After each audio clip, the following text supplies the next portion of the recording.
Dick Ring is, he's a mentor, and he is a really, really great guy. He always talks about me and my skating.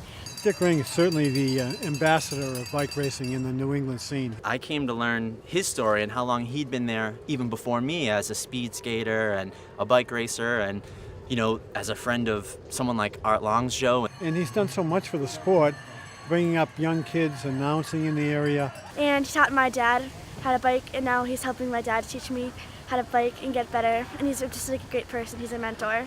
I can remember, you know, the first time Dick Ring said my name at a criterium in Nashua where I was in the junior race, and immediately he had created this entire story about my life. He can make, you know, the last place person feel like he's winning the Olympics.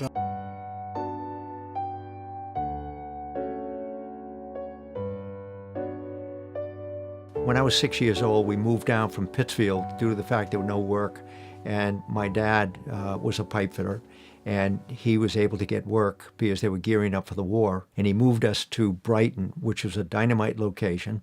It was right on Lake Street, and St. John's Seminary was across the street, and we had many, many happy hours over there playing with their baseball fields, football fields, and they didn't mind us being there. And across the road, they would come over to skate in the winter, and Chandler's Pond was, I could put my skates on in the cellar, walk across the yard, and step onto the pond in the winter. And it was a terrific place. About 1943, Boston Silver Skates Derby was at the Boston Garden, and a crew of us down on the pond, and we had hockey skates. We didn't have speed skates. But we said, you know, for 25 cents, we had never seen the inside of the Boston Garden. So we said, all right, fine. So we sent in an entry, you know, and your number was probably 976. And our big day, the four of us, the Toffanelli brothers, my brother and myself, we hopped the streetcar, and we're 9 or 10 years old, made our way to the Boston Garden and got our entry number. And so we were all set to roll.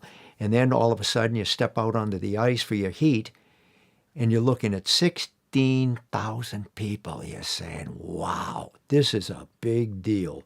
And of course you fall, you get all wet, and it was a learning experience. But we stayed around for the whole day and watched the pros in the Racer Champions, 2-mile Racer Champions.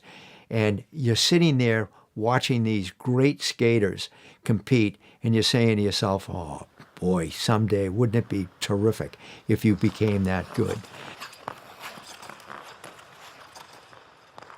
There was a fellow next door that ended up damaging his leg, and he had a pair of speed skates that my dad bought from him.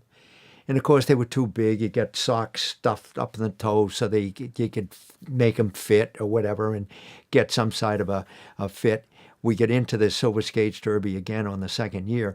You didn't place, but at least you made it into a semifinal round.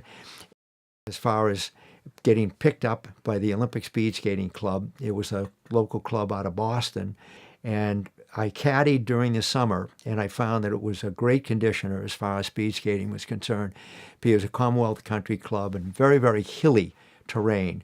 And you're carrying doubles.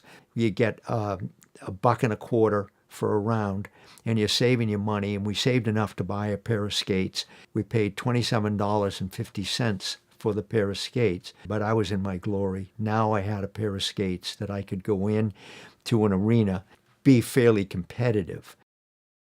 I wasn't very good for the first 4 years I started skating.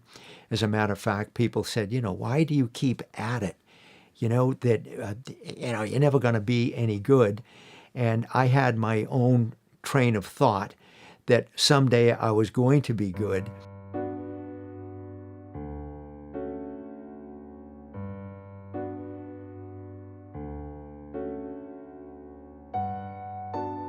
The older skaters, Al and Frankie Broadhurst and a few other competitors, Eddie Dame, who had set a lot of indoor records in national competitions, they said, if you want to be any good and have any hopes of making an Olympic team, you have to do something in the summer for cross training. They all bike raced. When I got the bike, one stipulation that my mother had made. She had seen a couple of bike races and saw some spills, and it frightened her a little bit. And she said, you can get a bike on one condition: no bicycle racing.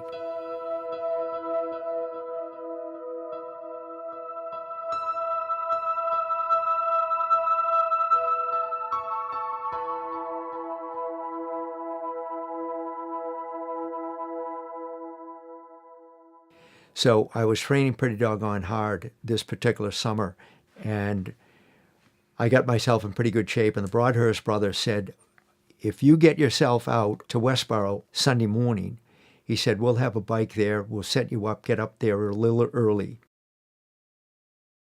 Now, the only transportation I had was my road bike.